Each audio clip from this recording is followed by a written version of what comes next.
Hey there friends, Rebecca here, the Dragon Librarian from Farmington Community Library, and Kayla and I are here today to talk to you some more about some of the best books that we read back in 2025. Now you may be getting sick of hearing me talk about these best books. I've been doing it all month so far, but we are at the very end of January. We're at the end of the month, and these are the last couple of videos that I'm going to be doing. But it's just so fun to break it down through different genres and stuff like that. We talked about some of my favorite thrillers, we talked about some of my favorite just generalized literary fiction books I read. And today in this video, we are going to be talking about my favorite romances, my top 5 favorite romances.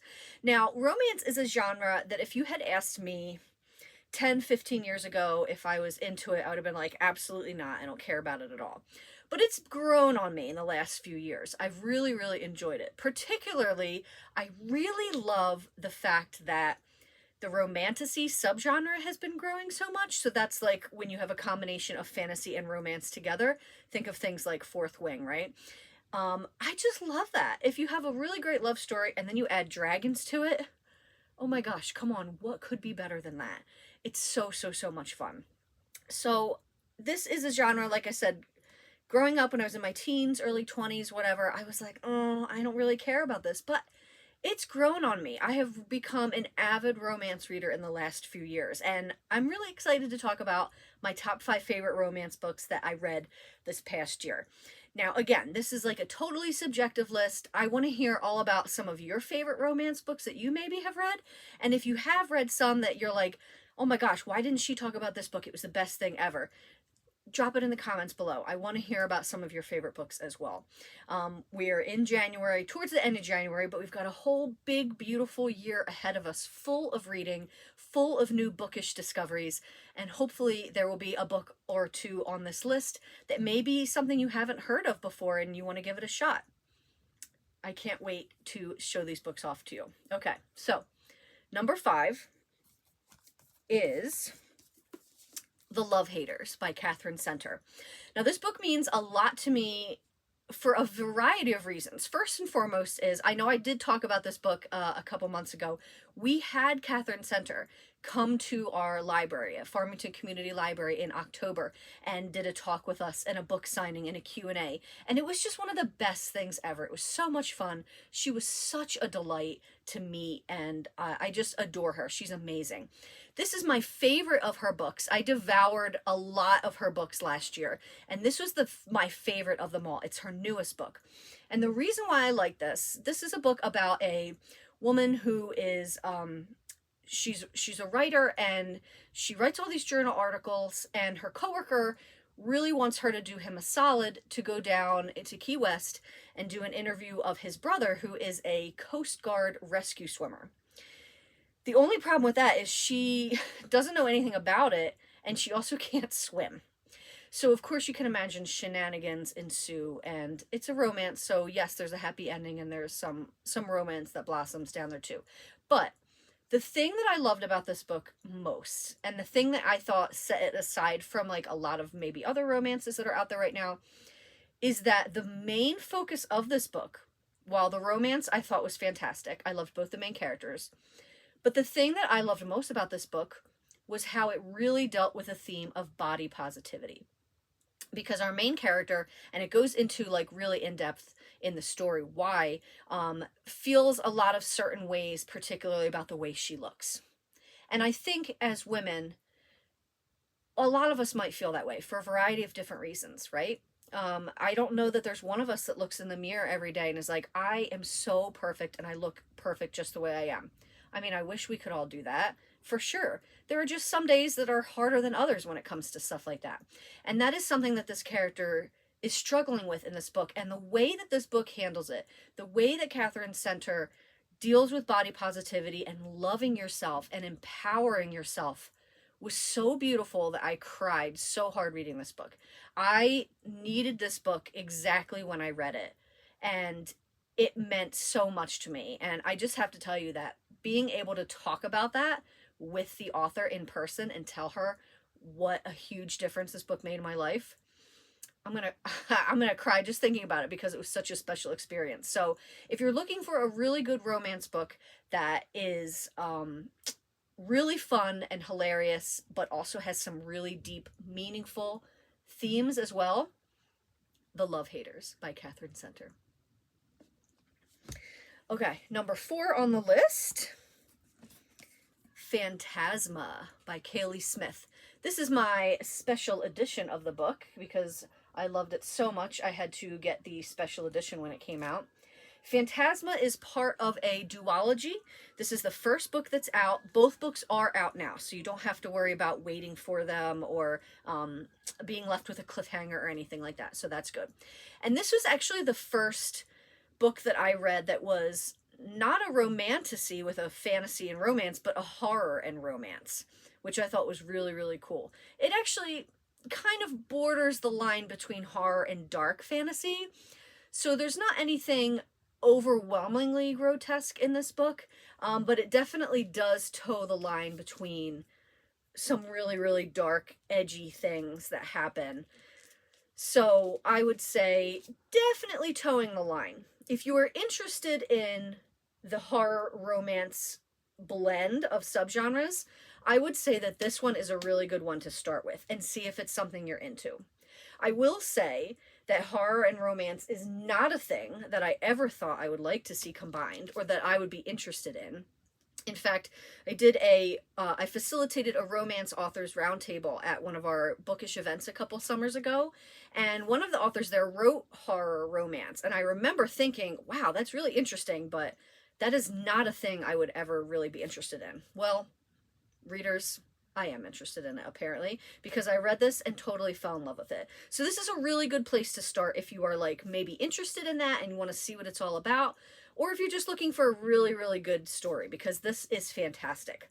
So this book basically is about this huge competition that takes place in a haunted mansion. The main character of the book, her mother has just died and her sister has run off, to take part in this competition, because the person who wins, there's one person left standing at the end, and that person gets one wish, an all-encompassing wish.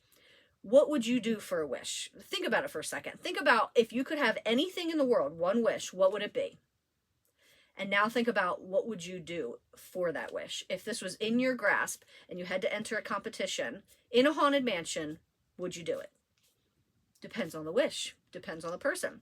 But that's what this book is about. There are a lot of deaths that happen within the mansion. It's a haunted mansion after all. There's all these different traps and games and things like that that pit people against each other, and there's a lot of deaths of the competition, and there's a lot of romance too. It's fantastic, absolutely. And like I said, it was a very unique thing that I was getting into when I jumped into this book, and the hype is real. This book is really hyped up for very good reason. The writing is really solid. Absolutely loved it. Phantasma. Moving on to number 3, I'm a little concerned about some of my reading choices because now we're getting into some books that deal with serial killers. What is going on in my brain? I don't know. So the the Ruinous Love trilogy. I'm sorry, that is the name of the trilogy, Ruinous Love. The first book is Butcher and Blackbird. The second book is Leather and Lark. And the third book is called Scythe and Sparrow. And this is the one I read last year that put this series in the top of my romance readers list. So this series is absolutely hilarious. It's exactly what I said. It is literally about serial killers falling in love, which is not a thing that you might think on the surface you are interested in. It is so unique. If you're not very squeamish and you are looking for a series that is absolutely so unique and hilarious, but also very raw and very tender-hearted and is very witty and fun, you've got to read these books. I also highly, highly recommend, the best part of every one of these books is the list of content / trigger warnings in the front, because she makes a game of it and it's just the funniest thing in the world. So you have to read those first, and they're amazing. But basically, yeah, this is a series about serial killers falling in love.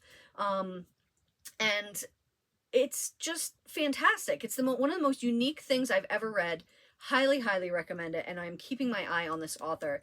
In fact, she has one that came out a couple months ago that I'm going to read soon that I'm excited about. But the first book in the series, like I said, is Butcher and Blackbird. So if you are interested in reading this, you're going to want to start with this one. All right, we're down to the last two. Okay, this is an author you probably have heard of because she's very, very popular. Hazelwood, Problematic Summer Romance. Now, Hazelwood, I was a little bit late to the game with Hazelwood. The reason for that is because The Love Hypothesis, which is the first book that she came out with, there's a whole story behind that I'm not going to get into here. But suffice to say, that story originally started as Star Wars fan fiction featuring a couple that I absolutely loathe. And if you look at the cover, I guarantee you will figure it out immediately who the couple is supposed to be. But anyway, I was so turned off by that. I was like, I will never read this author. So then fast forward a couple years, she wrote a young adult book, her first young adult romance, and I read it and I loved it. So then after that, I've been tentatively reading more and more of her stuff, and I can't get enough of Hazelwood now. She is definitely one of my top favorite romance authors. I think she's absolutely fantastic. She always has this really great blend of fantastic writing with steamy scenes and characters that are just really compelling. And this one is no different. So this one features obviously a problematic summer romance, which is a young woman who is in her early 20s who has fallen for her brother's friend who is in his 30s, his late 30s. Now, obviously, the brother's friend is like well aware of the age gap and how it can be problematic and the power dynamics and stuff, but our main character just does not care. She has totally fallen for this guy.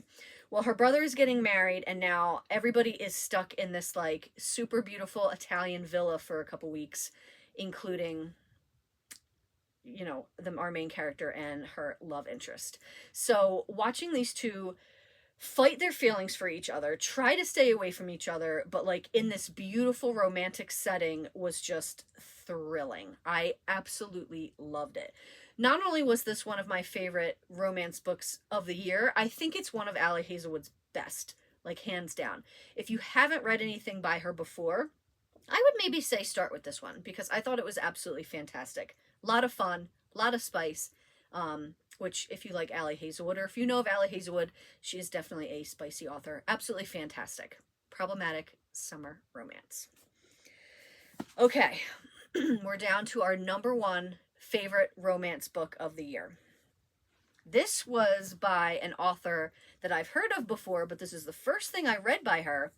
Story of My Life by Lucy Score. Friends, when I tell you this book transformed me, I love, love, love this book. The amount of people that I gifted this book to in the past year is hilarious. I just keep giving it to people. I'm like Oprah giving out books because it was just, I want everybody to experience this. It's so good. The thing that I love most about this book is how funny it is. It takes a lot for me to laugh out loud multiple times when I'm reading a book, and this book I was crying. I was laughing so hard that my husband kept turning to me and being like, what are you reading? Like, what is happening right now? This book is a delight, an absolute delight. It's fun, it's steamy, it's adventurous, the writing is fantastic, the characters are so good.